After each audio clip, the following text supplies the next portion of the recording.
Bears by 9. 5:40 left in the game. Bears are down 29-9. 29-9. The Bears are down by 20. Garbage. The team has always been this. The Panthers, the Rams, and the Jaguars games they were real, but it just goes to show how bad Jacksonville, Carolina, and LA is. And the Rams are actually starting to turn things around a little bit. But the Bears are just garbage. Before the game this week, Tyreek, after last week's game, after his little debacle, yelling at the goddamn fans, and I don't care if he was yelling at them, I don't care if he was cheering with Bears fans. The fact of the matter is he was exposed of who he is as a player, okay? I appreciated Tyreek for everything he did leading up to that game because he showed he was a go-getting player, hard-hitting, playmaker, whatever. But it's starting to come out really his true colors a little bit. And according to, now this is just what all the news people say, so take it with a grain of salt. But apparently, after he got told he was being benched, which was just for the first quarter, he took himself out of practice. He came back, but if it's true he took himself out because he was upset, get off the team. I don't care how good you are, dude. Get off the team. Because if you're an incredible player, if you are top-notch, top of your game, you're here to learn, you're here to win, you're not going to do that kind of shit. And I'm talking about what he did in Washington. Caleb Williams, 19 for 37, 194 yards, no picks, no touchdowns. It's 4th and 5. Caleb takes the snap, throws, and out of bounds. Keenan caught it, but he jumped out. No feet landed. Bears turned the ball over on downs. Another turnover. The defense played like crap today. And I'm eating my words bad because I said this was a Super Bowl caliber defense, which, in my opinion, when this entire team is healthy, when we have Brisker and Gordon and Montez Sweat out there, and if we can get one more edge rusher, I stand by that statement. I do. I'm not changing what I said. Because when this defense is 100% healthy, it's insane. But right now, our defense is absolutely depleted. Like, not entirely, but we're missing some starters on defense. Very crucial starters at that. This shows Montez Sweat's how important he is to this team. Because when he's not in there, there is no kind of pass rush. There is no tackling the running backs.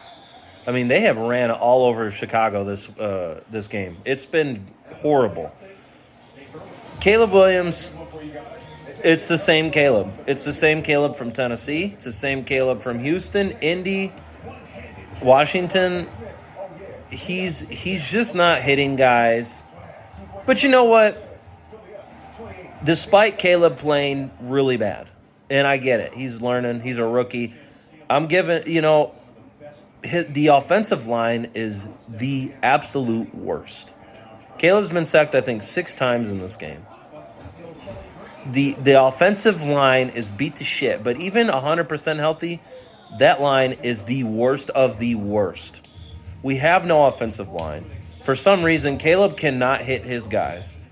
It's just all that consistency that we saw, all that, growing and, getting better game by game, it went away. Because whenever we play a good team, like Arizona or Houston or, Indy's not a good team, but, they're an even team like Arizona. So even, the middle-of-the-pack teams like Indy and Arizona, we play like absolute trash against, which tells me that the Bears are just fake. This is not a good team. And last but least, I'm kind of just rambling on here, but I'm just trying to gather my thoughts because this game was just bad from start to finish. The coaching, okay? Let me talk about the coaching. We're going to need a sip for this because I'm about to go off on this.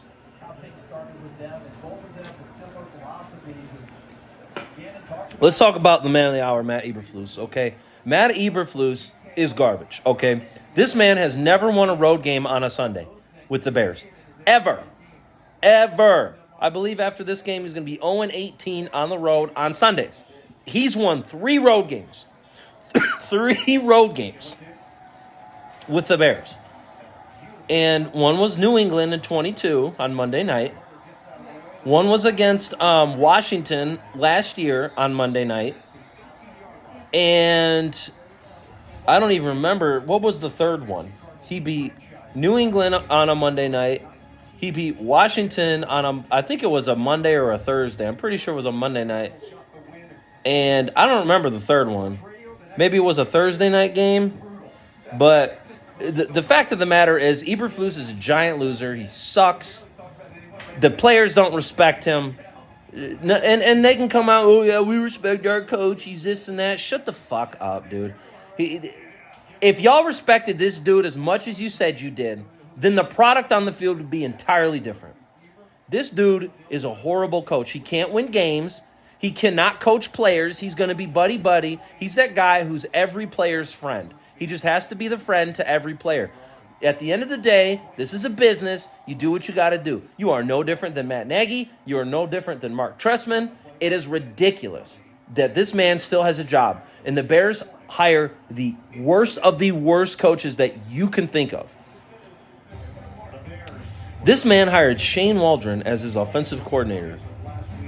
And I think everyone was a little bit kind of about it when they hired him. Shane Waldron calls the absolute worst plays.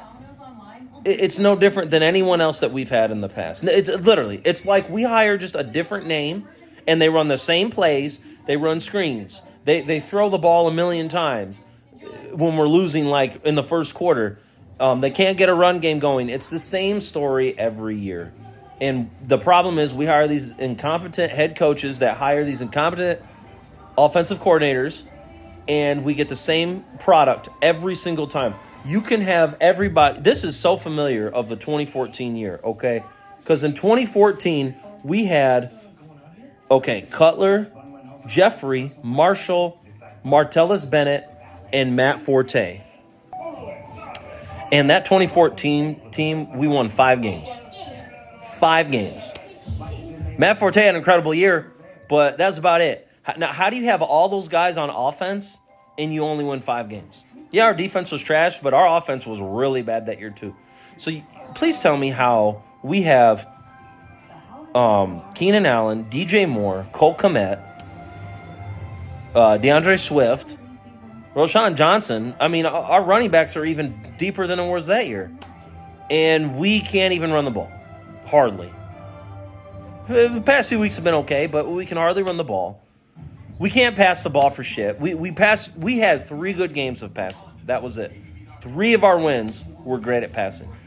The other win against Tennessee, the passing was atrocious. Caleb's very first game. And ever since then, every loss, what is it? The passing game is garbage. Can't get the run game going or keep it consistent enough to keep us in games. I'm tired of this team. I'm tired of everything that this team does. I'm tired of the ownership. I'm tired of Eberflus. He needs to go. Y'all said it in my y'all remember in my Bears Packer video back in January when I said when we lost, it was Justin's last game as a Bear, and I said him and Eber are probably both gone. And what did we do? We kept Eber, got rid of Justin. I'm fine with getting rid of Justin, but Eber should have been gone too.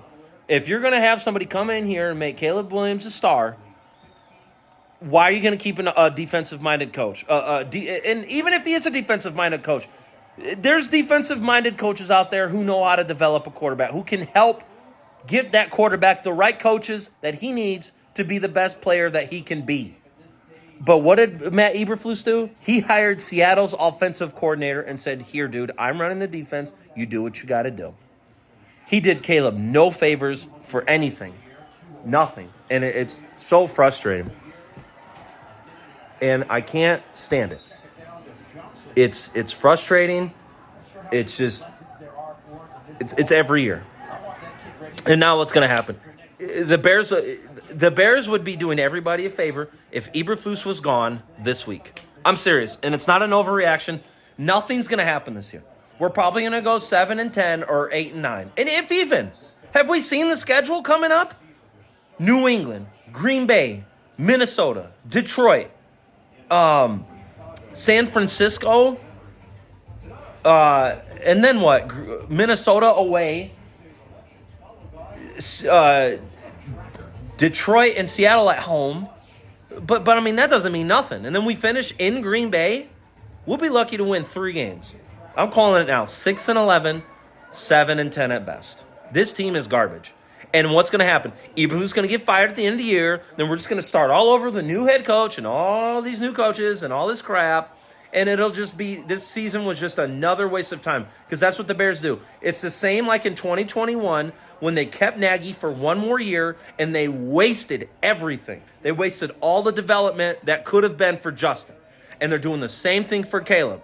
I get Caleb's got a long career ahead of him, but this is just all a waste. This is just a waste of time. Eberflus, do us all a favor. Get rid of him this week or get rid of him next week, whatever. But he needs to go.